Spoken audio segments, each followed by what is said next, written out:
அனைவருக்கும் வணக்கம். நம்ம விஜய் அவர்கள் முதலமைச்சராக பொறுப்பேற்றதிலிருந்து அவருடைய ஆதரவாளர்கள் சொல்கிறது தொடர்ந்து ஒரே ஒரு வசனம் தான். இப்போ தானே வந்திருக்காரு, முதல் முறையாக வந்திருக்காரு, அவருக்கான கூலிங் பீரியட் கொடுங்க, கால அவகாசம் கொடுங்கன்னு சொல்லிட்டு நிச்சயமாக அதை அனைத்து எதிர்கட்சிகளும் அதை ஏற்றுக்கிட்டு நிச்சயமாக அவருக்கு உரிய கால அவகாசம் கொடுக்குறேன்னு சொல்லிட்டாங்க. எதுவும் விமர்சனமும் பண்ணலை, கொடுத்துக்கிட்டு தான் வரோம்.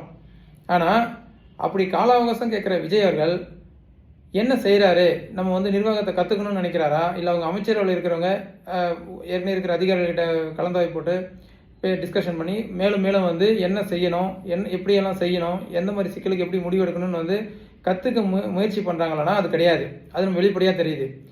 மாறா விஜய் ஆதரவாளர்கள் என்ன செய்கிறாங்கன்னா, ரீல்ஸ் போட்டுக்கிட்டு ஒரு ஹீரோ பிம்பத்தை அப்படியே ஓட்டிக்கிட்டு ஒரே நாளில் 717 கடையை மூடிட்டார், அதை செய்துட்டார், இதை செய்துட்டார். ஏற்கனவே நடைமுறையில் இருக்கிற திட்டத்தை இப்போ பஸ் பாஸ் மாணவர்கள் கட்டண இல்லாமல் பயணிக்கலாம்னு அறிக்கை விடுறது, இந்த மாதிரி தொடர்ந்து பொய்களாக சொல்லிக்கிட்டு வந்தார். அதையும் நம்ம பார்த்தோம். அப்போ பொய் சொல்கிறது கூடாது. நீங்கள் வேலை செய்யறதுக்கு டைம் கேட்டிருக்கீங்க, அதுக்கு நடுவில் ஏன் பொய் சொல்கிறீங்க, வேலையில் கவனம் செலுத்துங்க நம்ம கோரிக்கை வைக்கிறோம். அந்த அடிப்படையில் அவர் முதலமைச்சராக பொறுப்பேற்றோடனே முதல் 3 கையெழுத்து போட்டார். அதில் சிங்கப்பெண் சிறப்பு படைன்னு ஒன்று சொன்னார். அதுலேயும் விமர்சனம் வந்தது. ஏற்கனவே இருக்கிற பெண் காவலர் படையை பேரை மாற்றுறீங்க அப்படிங்கிற விமர்சனம் வந்தது. சரி, அந்த விமர்சனத்தையும் தாண்டி அவர் ஏதாவது செய்வார் அப்படின்னு பார்த்தா அது அப்படியே காலம் போய்கிட்டே இருந்தது.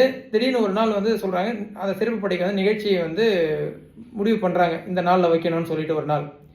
அதுக்கு முந்தின நாள் பார்த்தீங்கன்னா அரசு முறை பயணமும் பிரதமரை சந்திக்க போயிருக்காரு. எல்லா முதலமைச்சரையும் போல் அவரும் போனார். எல்லாரும் பல கோரிக்கைகளை 20, 30, 50ன்னு கோரிக்கையை எடுத்துகிட்டு போவாங்க. தமிழ்நாட்டுக்கு இதெல்லாம் முதல்ல பிரதமர் செய்து கொடுக்கணும் அப்படின்னு. அவர் செய்கிறாரா செய்யலாங்கிறது அடுத்த விஷயம். அது டெல்லியில் யார் பிரதமராக இருந்தாலும் தமிழ்நாட்டுக்கு என்ன எப்படி நடக்குங்கிறது நம்ம காலங்காலமாக பார்த்துக்கிட்டு இருக்கோம். அது ஒரு பக்கம். அதுக்கு நடுவில் இவர் அவங்களே ஏற்கனவே செய்ய போகிறது இல்லை. இவர் போகும்போதே 4 தான் எடுத்துகிட்டு போகிறார். கோரிக்கையே 4 தான். அப்போ என்ன கோரிக்கை வைக்கணும்னே இவருக்கு தெரியல. ஆனால் பேர் மட்டும் சூப்பர் ஸ்டாரு, உச்ச நட்சத்திரம், அந்த மாதிரி பட்டம். ஏன்னா இவங்களுக்கு அவர் ஆட்சியில் உட்கார்ந்துட்டதாலே போதுமே, எதுவுமே செய்ய தேவையில்லையே, அப்படிதானே மக்கள்.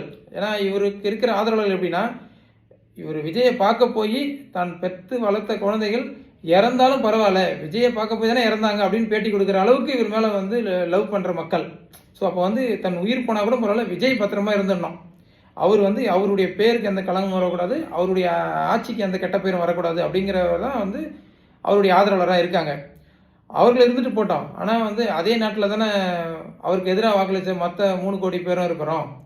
ஸோ அப்போ அவர்களுக்கான வாழ்வாதாரம் இந்த நாட்டை நம்பி தானே இருக்குது. அவங்களுடைய வரியில் தானே இந்த நாடு இயங்குது. அப்போ அவர்களுக்கான வேலையை அவர் செய்ய